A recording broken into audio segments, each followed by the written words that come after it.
Hello, hello. Welcome into the Paul Kuharsky podcast. I'm Paul Kuharsky from paulkuharsky.com, a site of which you should be a member. I'm live from EDLEY'S, just off 65 at Paytonsville Road. You know it. You love it. If this is not the EDLEY'S for you, you could be going to Franklin at the factory.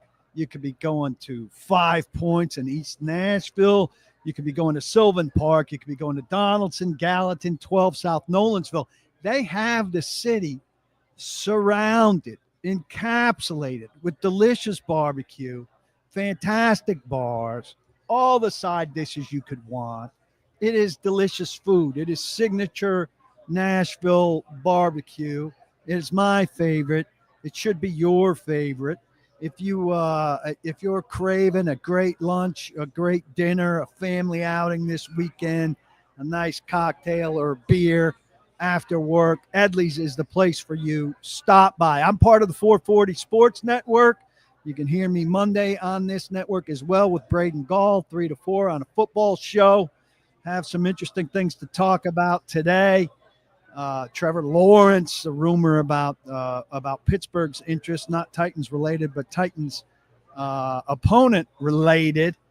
I've got a potential fourth round pick right tackle who I think could help the Titans solve their problems, who I want to talk about.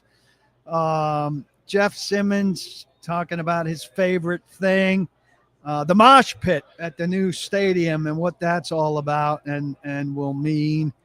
And some more stuff of interest. I want to start off here with a trade. Trevor asking, when's Chase going to come to his senses and hire me full-time with Robbie and Rexroad? I've been subbing this week on 102.5 The Game here in Nashville. I'm a regular on Wednesdays with those guys. Robbie Stanley on vacation this week. I would love to be a part of that show. You guys got to hammer Chase McCabe on Twitter and Focus is listening from 26 below zero in northern Minnesota. Is that a choice? Are you on an ice fishing trip? Or have you been sent there on business? Do your in-laws live there? What is the reason that you are in that temperature? My brother once went on a job interview in Minneapolis in the winter and talked about all the cars lined up with like battery chargers there, and was not at all enticed to take a job in Minneapolis. I don't know if he was offered that job in Minneapolis. Eddie, I'll get to your question shortly. So first off, we keep talking about these draft machines and the trade offers that you get there.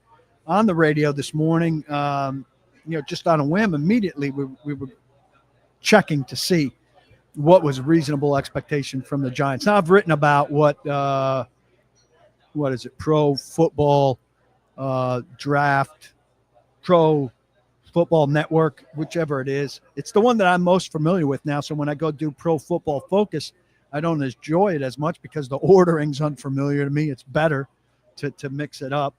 But automatically, the Giants offer me, in exchange for the Titans' number 1 pick, and I've written about how they, what analytics they use and what chart they use. You can go back to paulkuharsky.com and find that out, how realistic it is.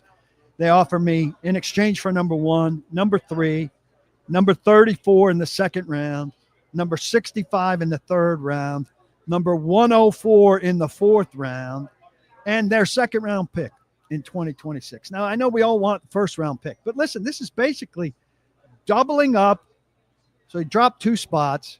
You're getting, you presume, either Travis Hunter or Abdul Carter. You're getting pick 34, which is right with your 35. You're getting pick 65 in the third, so you're getting back into the third round, which you gave up for L'Jarius Sneed.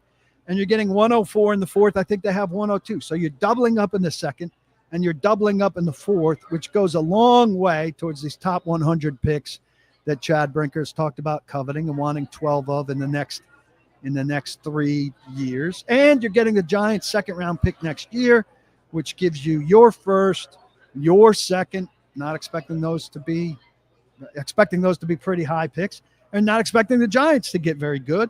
And so the Giants' number number 2 pick, which should be a pretty good pick. I don't see how you could turn down that offer if that's a realistic offer there, unless you're in love with Cam Ward. And that's a hell of a lot for the Giants to give up. I can't imagine the Giants giving up that much. But how could you not jump on that? And we've been talking a little bit about, and this poll is a lot closer to 50-50 than I imagined. It actually favors taking the quarterback, but is wondering, if the Titans, and things could change, the mood of the market can change as we learn a little bit, presumably, about what the Titans feel about Cam Ward, or at least what they put out about what they feel about Cam Ward.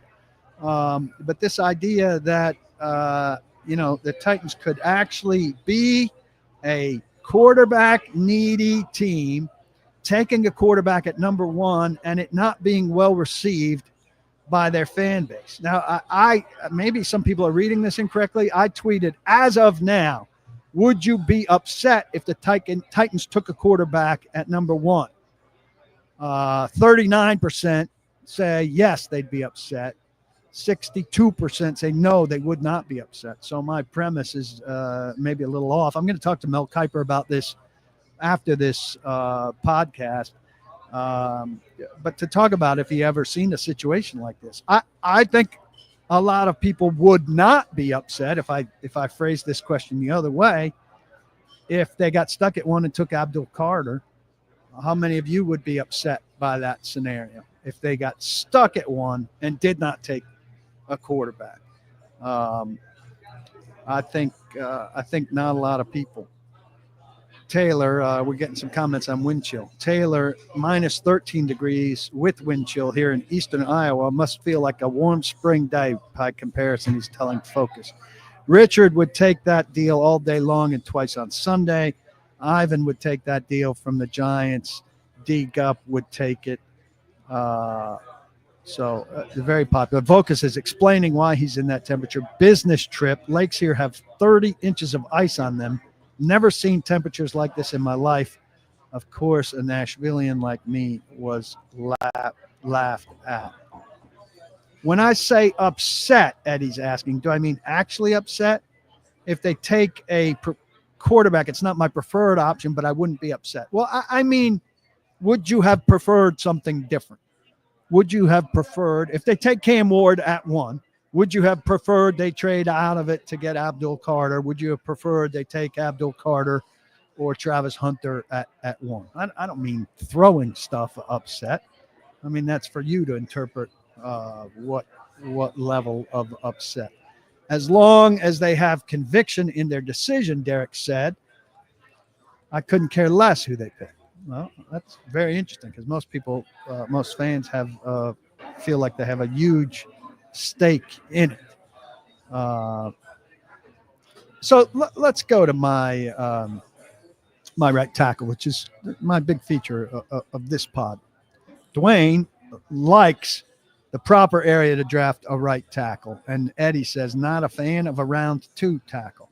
Look, I mean, if you see a tackle you love, they've got to address right tackle, right? Now, I don't know what they could do in free agency with it. I think it's more likely they can address right guard in it. They've spent, and I understand the sunken cost fallacy and all of that, but they've spent an unbelievable amount of capital on offensive linemen. Latham, first rounder. Skoronski, first rounder. You go back. Isaiah Wilson, first rounder. They chased him with Dylan Radin, second rounder. They kind of chased him with Nicholas Petit-Frere, third rounder. That's in the span there of 5 years. You've got 3 firsts, a second, and a third. Now, I think you've got to be able to build your roster with spreading things around. During all that time where you're spending all those picks high on offensive linemen, you haven't spent any picks of substance on edge. You haven't spent any picks of that level on, I'm not into a first round safety, but second round or third round safety. At some point, Kevin Byard was a third round safety. You want to get a premier safety, you got to dip in there at some point in your continuum, right? There are other positions of need. Wide receiver, they get Burks, but outside of that, you're talking about Des Fitzpatrick and Jaquan Jackson. They're not investing legitimate, serious people things outside of Calvin Ridley and DeAndre Hopkins. I mean, but there are loads of talented receivers coming into the league in the early rounds, and they've ignored that for too long.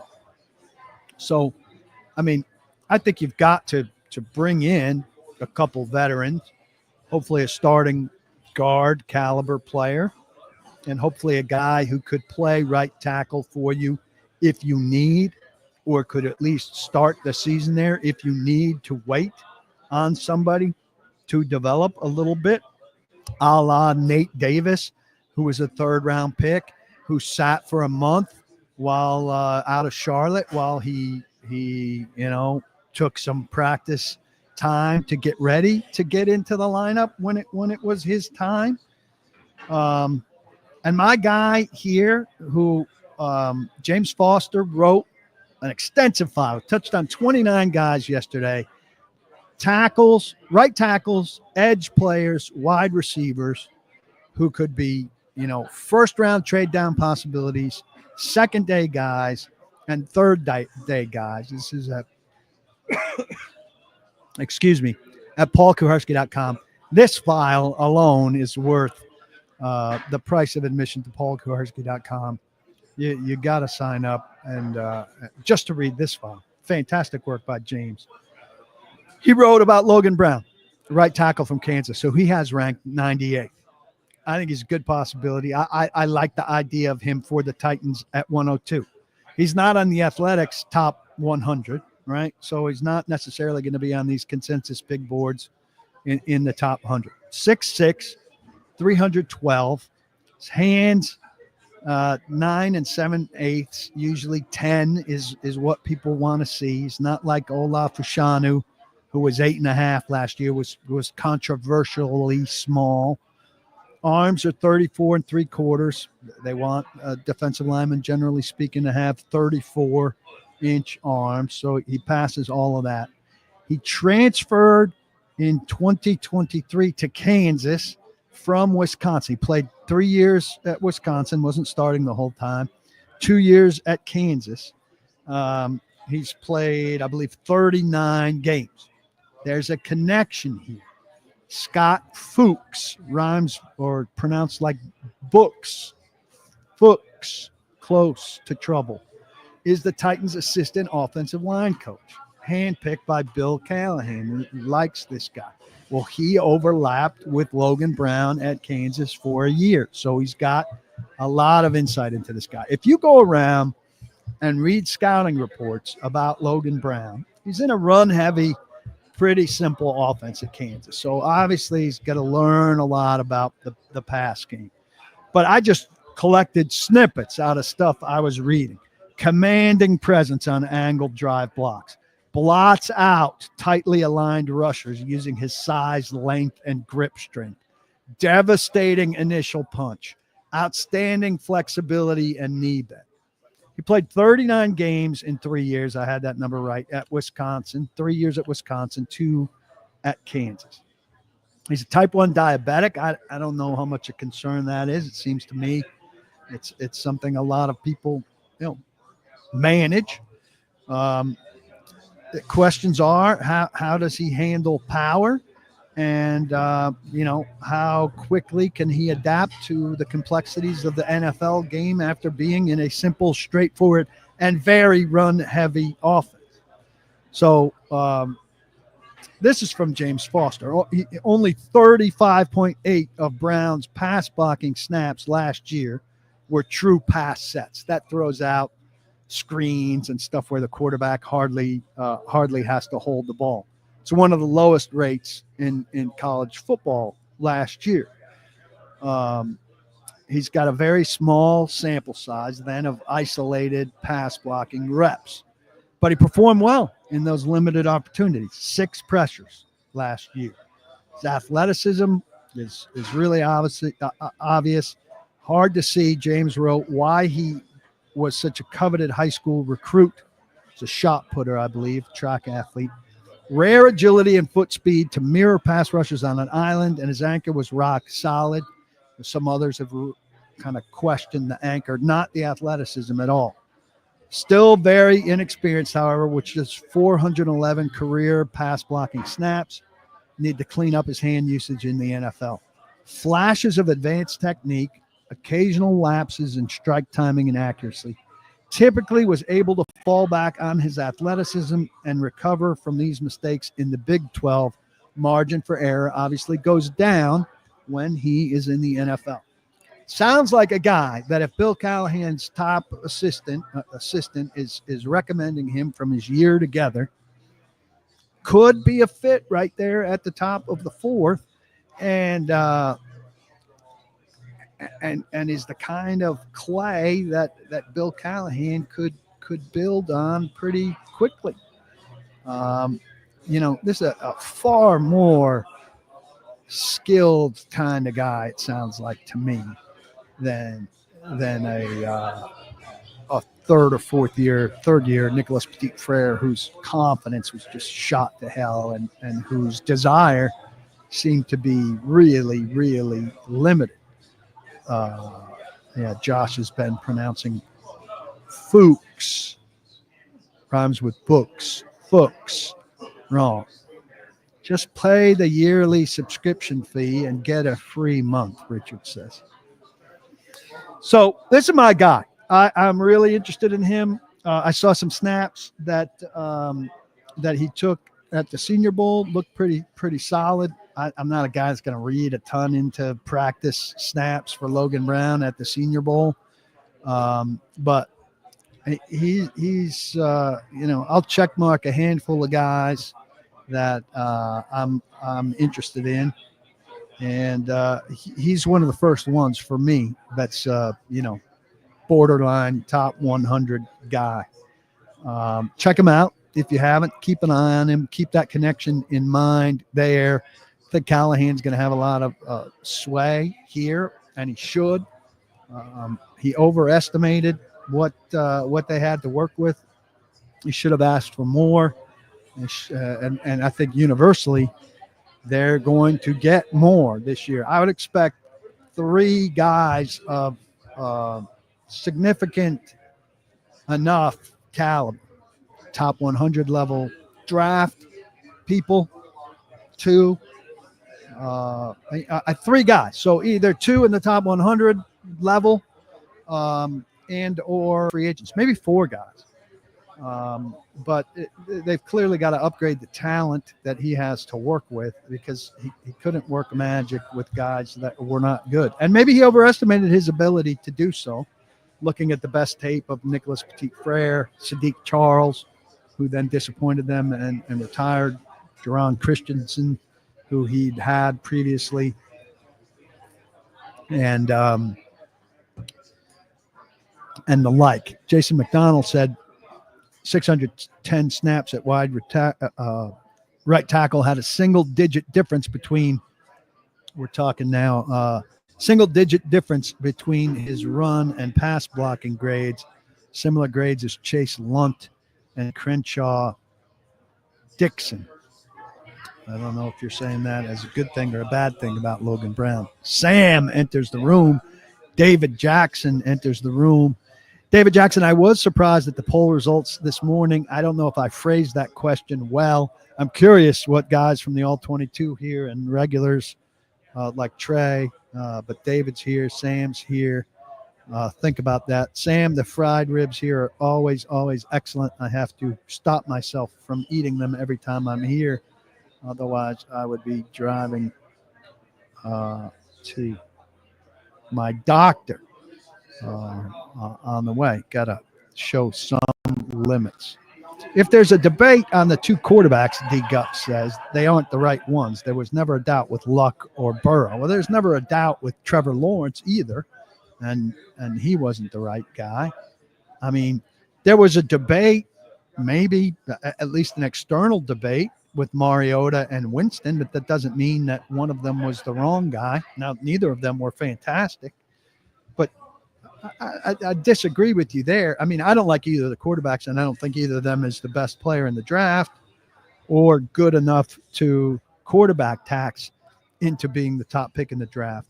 But if there are two somewhat equal quarterbacks and they're judged to be, quarterback worthy of being the top picks in the draft, one of them doesn't have to be substantially better than the other to be worth being the first pick in the draft. What if they're two really good quarterbacks in the draft? I mean, Ryan Leaf and Peyton Manning were judged to be two really good quarterbacks coming out in that draft. Hindsight helps you think it was a super clear choice. And I think it was a clearer choice than people believe. But I think people thought that Ryan Leaf was a really good quarterback coming out of that draft, and that the Chargers, right, were getting a really good quarterback also in that draft. You're allowed to have two guys that are close together. You say, well, Manning and Leaf are both really good and close together, and the fact that we're having a debate over the two of them eliminates them both. That's I don't buy that logic at all. Trevor says there's not a Jaden Daniels caliber quarterback in this draft. Can't get the draft capital Borgonzi is talking about without trading out of number one. No, you can't. But they didn't say they absolutely have to get the draft capital we're talking about. They said that's an ideal scenario. Well, they said they're not going to pass on a generational prospect either, but that doesn't mean that they eliminate a very good player they like. That doesn't mean we don't know that they don't like Cam Ward or Shedeur Sanders. We're presuming taking any non-quarterback first overall is the worst of good options. Well, Jason, are you saying that that's the worst of good options because they should be able to trade out of it and let somebody else take those quarterbacks, or because they have to take a swing at quarterbacks? Those are two different things to me.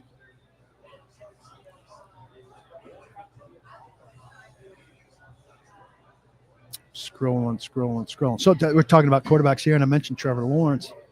So the rumor that came out, I don't like to delve into rumors too much. This seems to have some degree of reporting legs. The idea that there's been a call made to Jacksonville from Pittsburgh inquiring about Jacksonville's willingness to consider two picks, the Steelers' first and second round pick for Trevor Lawrence. So that would be pick 21 and pick 52, which adds up to, on the Jimmy Johnson chart, like between the 12th and 13th pick overall. So would you trade 21 and 52, which totals like 12 or 13, for Trevor Lawrence? Would you do that if you're Pittsburgh? And would you consider that if you're Jacksonville trying to reset under a new regime? Now, they just signed him not long ago to a really expensive contract. But that's not your problem. Now, you're going to take a cap hit dealing him, of course, because his prorated money gets accelerated. And who's your quarterback? I think Mac Jones signed a one-year contract. So would you want to move forward with Mac Jones? Would you be looking to draft a quarterback out of this class? I think it would be, that's Mike Tomlin and Arthur Smith saying, hey, here's a guy substantially better in our eyes, in our system, than Justin Fields or Russell Wilson. And we really need to make a move to get better on offense than we've been, where we're good enough to get to the playoffs, but not good enough to advance in the playoffs. And Mike Tomlin's fond of saying the standard is the standard. And Steelers fans are fond of saying, well, what the hell is the standard anymore? I mean, the Steelers are a certain level of team, and going to the playoffs on a regular basis is fine for some franchises. I don't think it's fine for the Steelers. Steelers fans don't think it's fine for the Steelers. They have bigger expectations than that, and I think reasonably so. I'm not as down on Trevor Lawrence as some people. I should be. I don't know why. He's got some hypnotic thing with me where I still think he could be good. He might be good. He's got some good in him. And so I wonder about this thing. If it has legs, I wonder about it. I wonder if it could be healthy for both sides. What do we think? Titans trade Levis and a third for Trevor Lawrence. Levis back with Cohen. I mean, look, Cohen got good work out of Levis. It doesn't mean he loves him as an NFL prospect. And Levis and a third for Trevor Lawrence doesn't sound like enough for me. You know, Cohen could like Levis, but it doesn't mean he thinks he's a good NFL quarterback. I don't see that in the division. Richard says, in a 3 or 4 quarterback draft class, the Steelers package still falls short trying to replace Lawrence. I would tend to agree. I don't know that it's a 3 or 4 quarterback draft class. I tend to think it's a 2 quarterback draft class and not 2 great quarterbacks. But maybe you like Mac Jones, who had some success with them. And, you know, and then they'd wait and be patient. I don't know. Here's more Cone. What David says, would Cone take Levis off the Titans' hands just to clear the quarterback room for the new draft pick? To clear the Titans' quarterback room? I don't know. You need to clear the Titans' quarterback room for the draft pick. You still need multiple quarterbacks. And I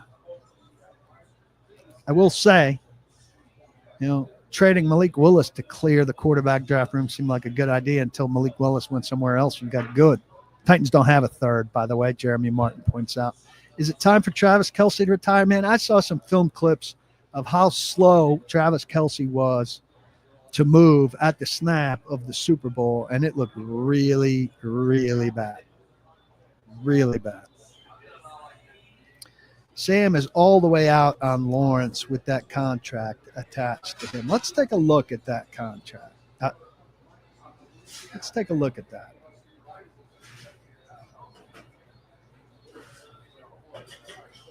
I think, you know, obviously he's going to leave some of it behind. And so, you know, the dead money situation here, dead money cap savings. I mean, I don't think it's conceivable to trade him at $203 million dead money pre-June 1st, $186 million post-June 1st. You'd have to extend him before you trade him, and his contract already has voidable years that run through 2034. I'm looking at over the cap, so I don't know that it's a conceivable, functional thing for the Jaguars. I mean, his base salaries coming up are 7.5 for the next 4 years. Be a great deal for the team inheriting him. Guaranteed salaries of 37, 29, and 0 in 2028 guaranteed. I just don't know that it's feasible because they pushed his salary out so long. I mean, he's got numbers on the books into 2032.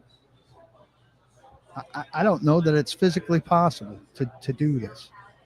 It might be a waste of our time to be talking about it. It really might.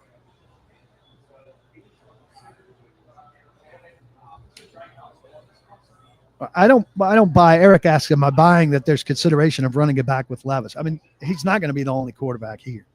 The other quarterback has to be somebody that's better and more feasible than Mason Rudolph as an alternative.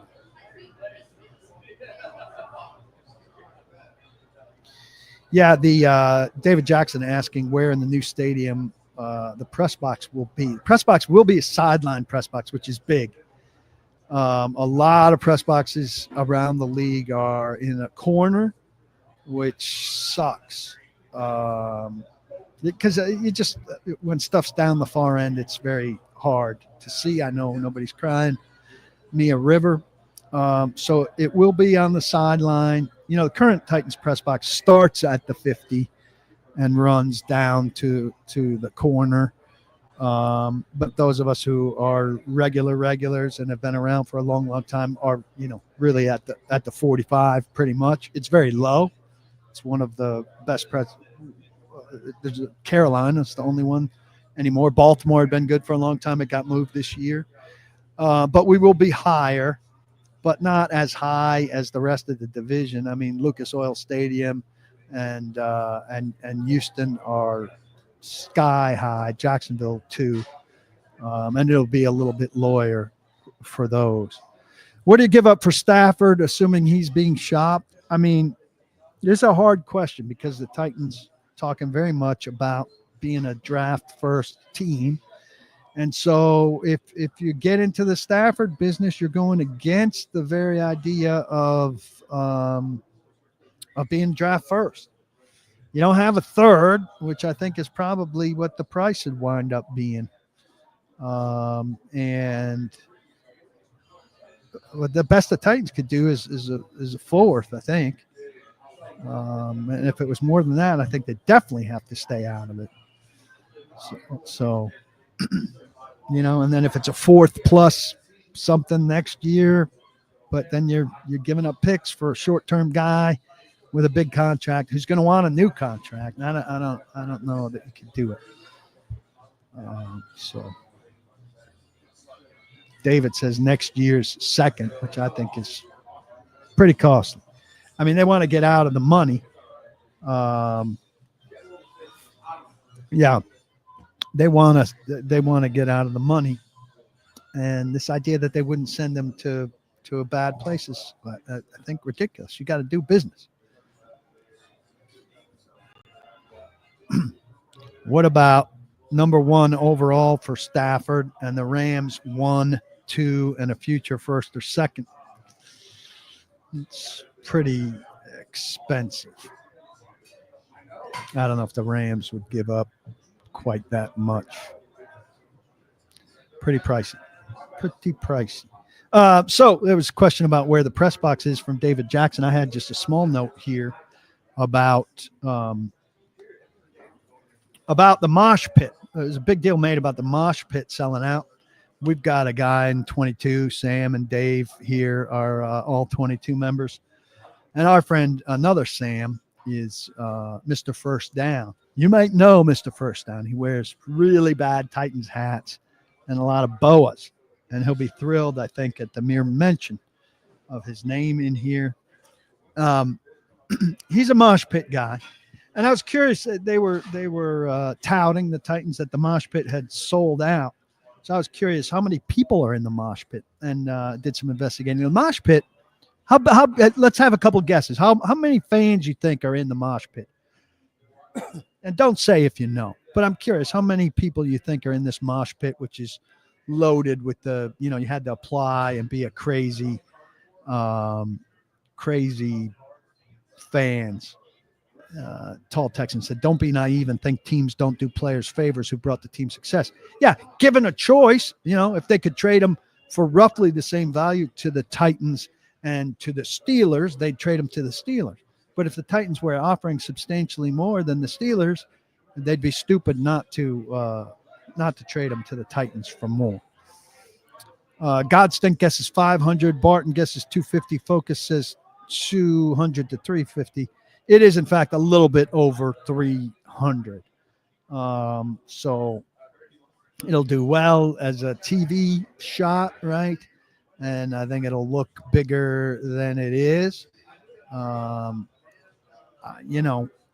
same people over and over, like Chili Pepper, gets a lot of TV time, and maybe this is going to expand in the new stadium with people in this. It's a good marketing idea to have a mosh pit with people who will dress up wildly. But, I like to use pictures of fans in like mailbag posts, which I do a little less frequently because I do these podcasts, which kind of take care of a lot of the Q&A element.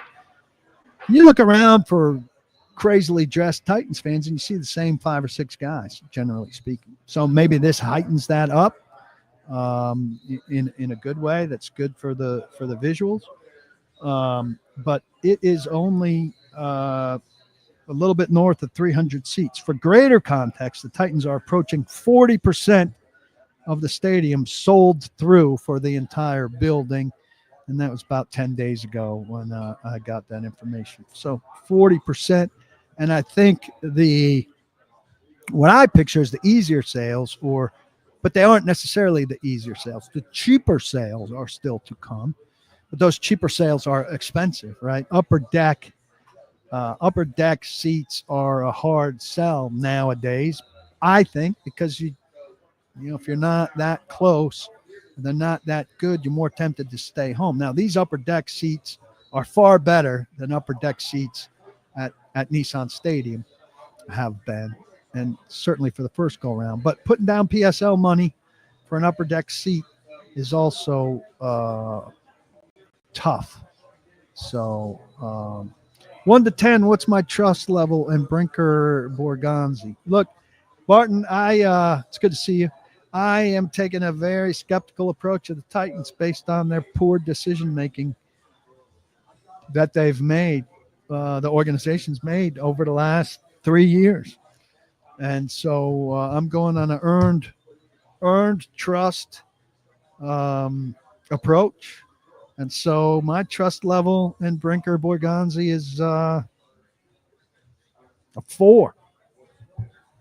Now they've got a chance to earn it, but I need to see them make good moves, and I need to see those good moves pan out on the field. It's not because I don't like those guys or because they're not convincing or because they don't have good backgrounds, but Titans haven't made good decisions. And so I need to see that Mike Borgonzi is a good decision maker, and I need to see that Chad Brinker with this power is a good decision maker. And I need to see that Amy Adams Strunk made a good decision giving him that power, et cetera, et cetera, et cetera. I do not know much about the pricing for an upper deck PSL. Yeah, Josh Sweat, Sam asks, how much money did Sweat make himself with that Super Bowl performance? I mean, I think the fact that he gets that boost, I would look at the other side of that, right? Like Trey Smith had a shitty Super Bowl. So his price probably unfairly comes down. And I don't think that one game should offset what kind of player he is. I'd look for the discount on Trey Smith instead of the increase on Josh Sweat. I think it's tall Texan a little bit much to call Matthew Stafford a top 5 quarterback at this stage.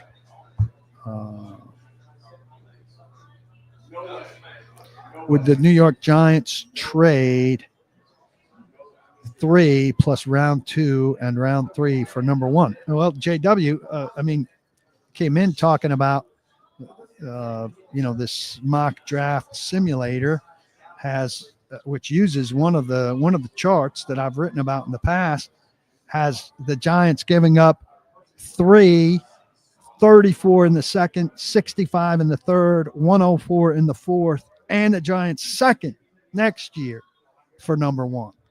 A lot more than what you're suggesting there. And I think the truth would be somewhere in between that, but significantly more than what you're suggesting.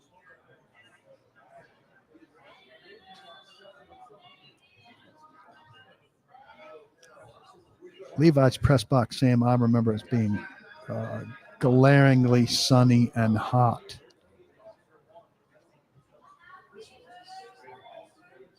What else we got, folks? What else we got? Good to see you. Thanks for coming. Let me tell you about Zen Sports. Go to Zen Sports, download the app.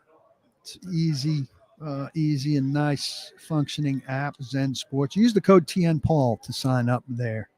And if you bet at least $10, you get a free membership to paulkuharsky.com. That's an easy way in here, place you got to be. But also, any customer that signs up with the code TNPaul earns 500 bonus entries into the February VIP Players Courtside Club Sweepstakes. So there's a weekly top earners prize every Saturday to Friday in February. The customer with the most accrued weekly sweepstake entries earns a $250 bonus bet. It's pretty sweet. Make a smart bet with that, and you really pad up your account. So sign up now using TN Paul, and you'll get 500 bonus entries into the February VIP Players Courtside Club Sweepstakes. I don't have any new bets for you here as we downshift out of the NFL, but I want to remind you that last week I told you at plus 134 the Eagles were a sure thing to record more sacks. And we might recall that the Eagles won the Super Bowl largely because they were sack machines, getting to Patrick Mahomes 6 times and harassing him throughout the game, which was a pretty good call. And JT, my fine producer here, JT Runke, was 2 for 5 on his bets, but he points out that if you took his parlay of DeAndre Hopkins over 1.5 receptions and an anytime TD, that alone would have more than made up for any losses you would have incurred betting all 5 of his suggestions. It was good to see D-Hop have a productive game. I was listening to Nick Suss on a football show this morning, and he talked to D-Hop after unproductive 4 questions for the general media from DeAndre Hopkins on a podium. He talked to Hopkins as he stepped away, and Hopkins told him he wants to play 3 more years. So there were some nonsense tweets out there from a fake account with saying that Andy Reid said that DeAndre Hopkins was retiring. DeAndre Hopkins then later tweeted something about, I'm not done. Then he took it down. DeAndre tends to be rather cryptic. But if you have a face-to-face with him and you know him, as I do, as Nick Suss does, he'll have a candid conversation if you're talking to him in a conversational way. And he told Nick he wants to keep playing. Now, I don't know if he's got 3 years left in him, but I'm not one to tell a guy when to retire. So good luck to him for as long as he wants it. As there was some talk of the potential for him to retire, looking at him compared to guys who are in serious consideration for the Hall of Fame. Reggie Wayne, who's been in the room for a while. Torrey Holt, who was in the final 7 this year, automatic finalist again next year because of that. Steve Smith, who was a finalist this year. Larry Fitzgerald, who will jump to the head of the line next year and probably be a first ballot inductee. And DeAndre Hopkins has more all-pro seasons than any of those guys. Larry Fitzgerald only had 3. Only 3. 3 is a big number. And DeAndre Hopkins had 5. 5 all-pro seasons. That's a big chunk. So DeAndre Hopkins, quite a career. Sam asked, rank my top 5 player interviews of all time. Any newer guys on that list?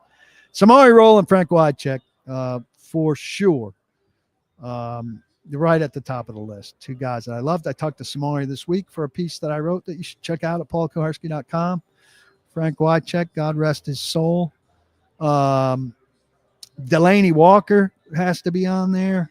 No nonsense, no bullshit guy. Taylor Lewan. And I'm sure I'm forgetting somebody great. So I'll leave that 5th spot open to revisit. Ask me in the 22 and I'll circle back to it. Nobody recently has been really good. I have to say that. Kevin Dodd's got to be up there, Josh F. says. Yeah. Kevin Dodd would be perhaps in the bottom 5. I don't have battered. Jordan Pace says, I've got battered Trevor syndrome. Just trust me. He says he's changed. It'll get better. I just still think there are kernels in there of a guy who might be a good player still. And we have seen it happen. I don't think he's ever going to look like a guy that was, unquestioned number 1 pick in the draft. But there are a lot of quarterbacks in the league I'd still take him over. Isaiah Wilson, I think we talked to like 3 times. Logan Ryan, even after the misunderstanding, Dwayne, is an excellent candidate. I mean, I saw Jim Wyatt had a clip of Logan Ryan talking from the Super Bowl, and he was talking about how much he got out of his radio experience with that weekly show. And I think ultimately we recovered, and he mentioned Hutton and I by name and the value he got out of it. Somebody's mentioning Skoronski's potential. I think Skoronski's got a lot of potential, and he's a good Titans interview. I voted for Skoronski for the Titans Good Guy Award, which the local press that's in the Pro Football Writers Association gives an award. We just started it last year. Byard, won it. Or no, two years ago. So Bayard won it the first year. Brunskill won it last year. And this year, NWI won it. And I think NWI was a good candidate. But I voted for Skowronski, and I campaigned for Skowronski, obviously unsuccessfully.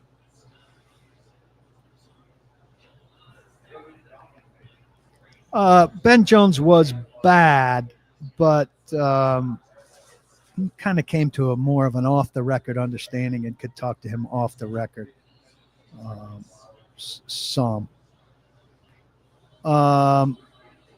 Set some odds on Jeff being moved.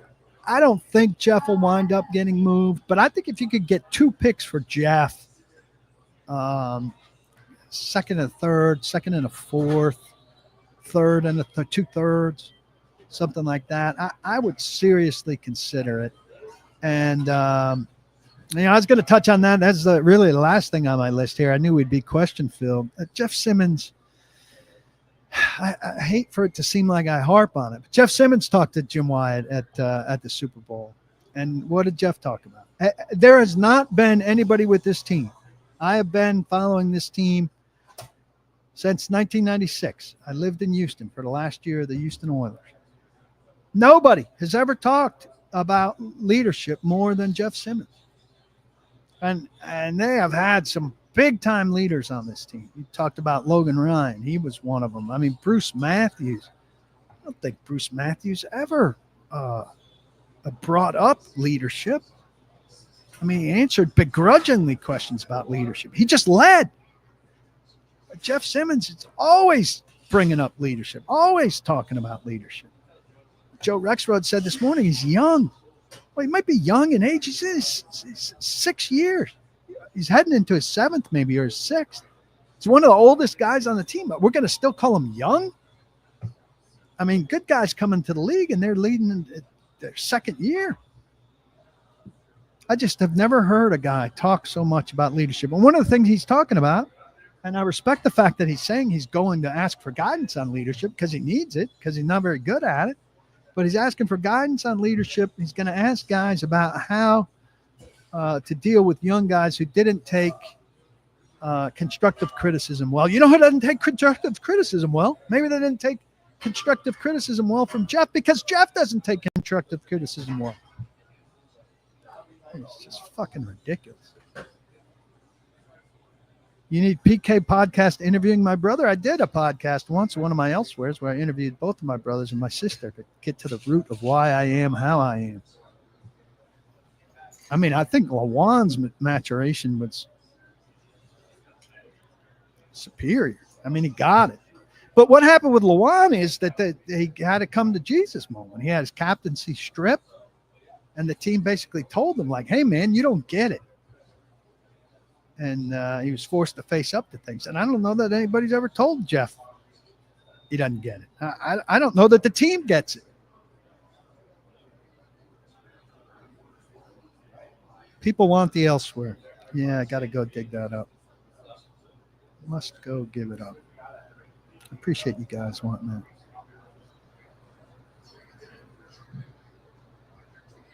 Yeah, Hopkins didn't have a bad year for what Hopkins is now, around 700 yards and 5 touchdowns.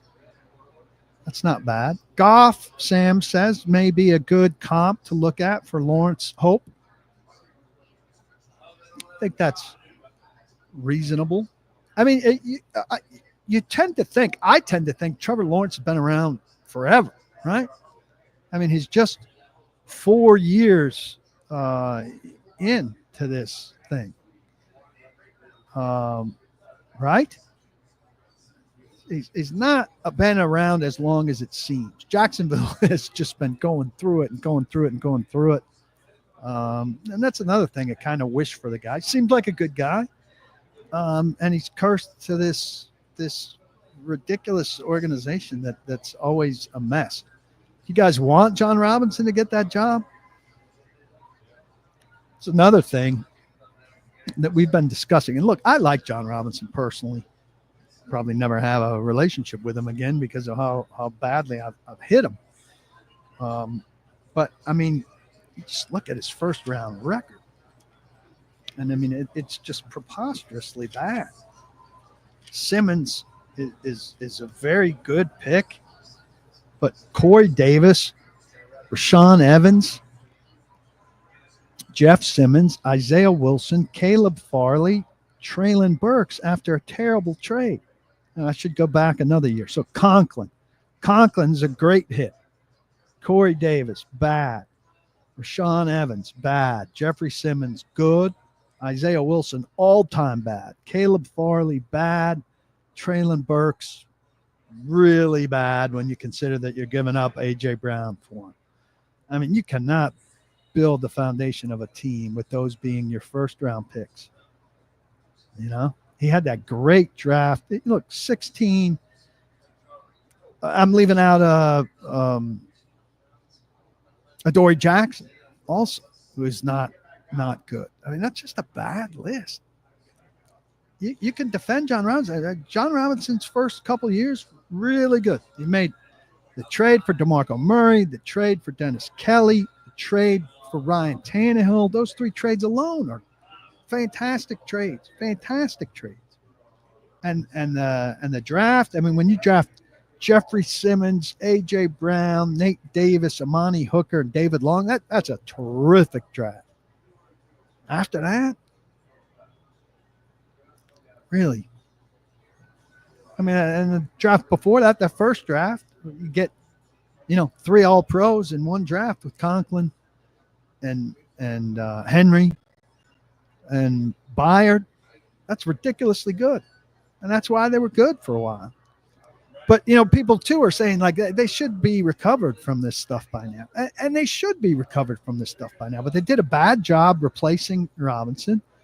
They haven't done a good job personnel since. And quite frankly, like a guy, all these guys, the echo of the failure to do well stays on the team till 2025 if you fail to replace them sufficiently.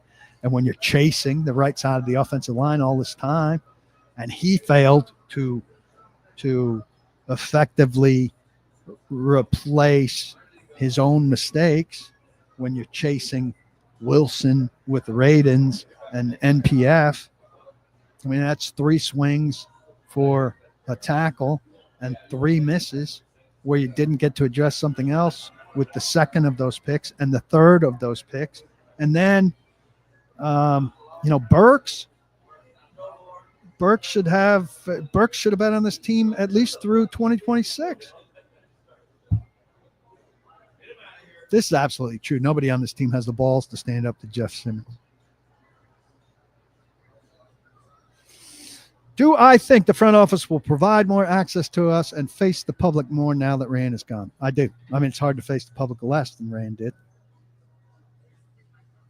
Do I think Latham and Skoronski are the best up-and-coming interviews? I think they'll both be very good.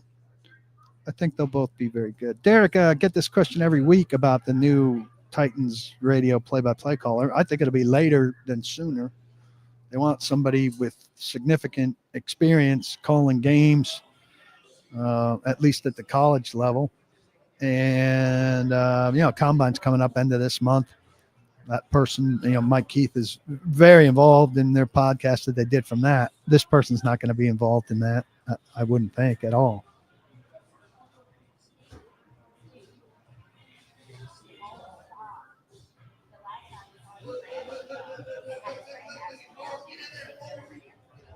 Yeah, Josh raises a good thing here. Coaches must be hammering it into Jeff, telling him he needs to be a leader. So Jeff's hope is if he says it enough out loud, it will be true. Maybe.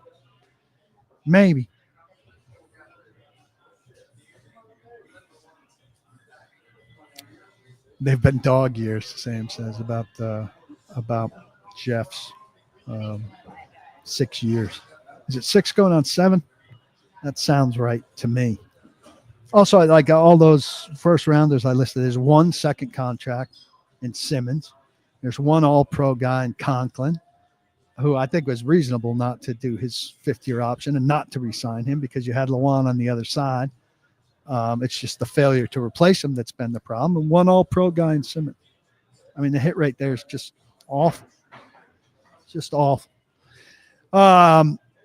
what else you got? We got a few more, and we'll get out of here. I hope you guys got a big weekend ahead. First weekend without football in a long time. I know that's a big adjustment for a lot of people. I've been crushing it on the Paramount Plus shows. I watched Lioness. I watched. I'm watching now Landman, which is terrific.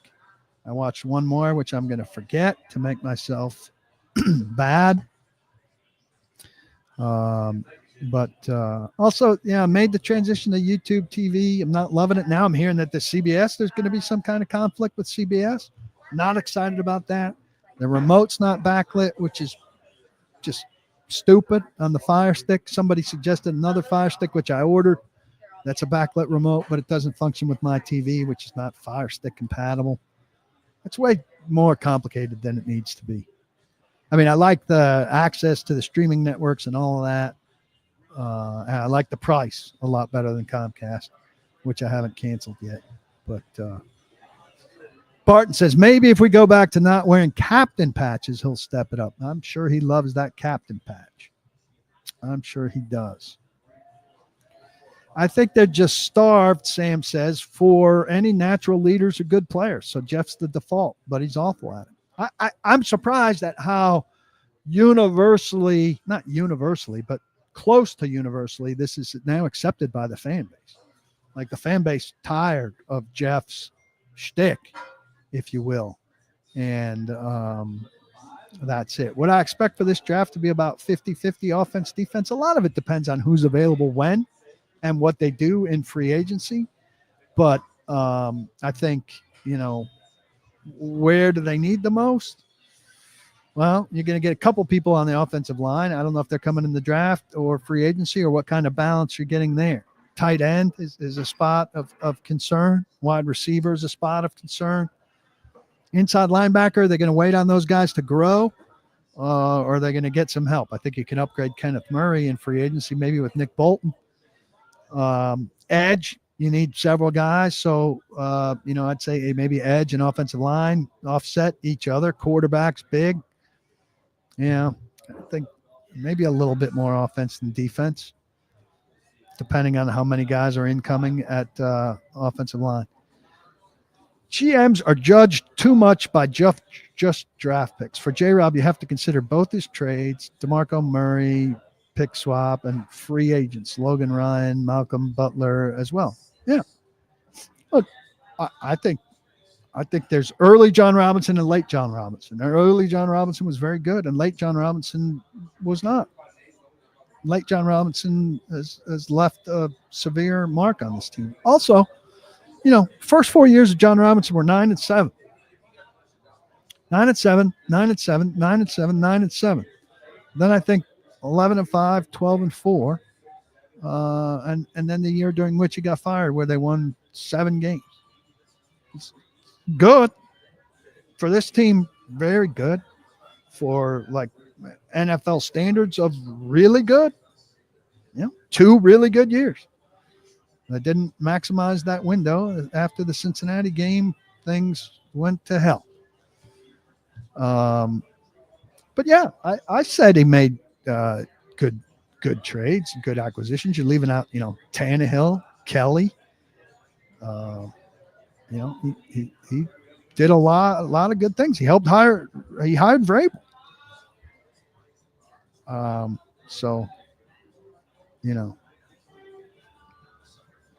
Kevin Dodd was, look, when you have that many picks, which is what he did by trading out of number 1, you have room to miss on a Kevin Dodd.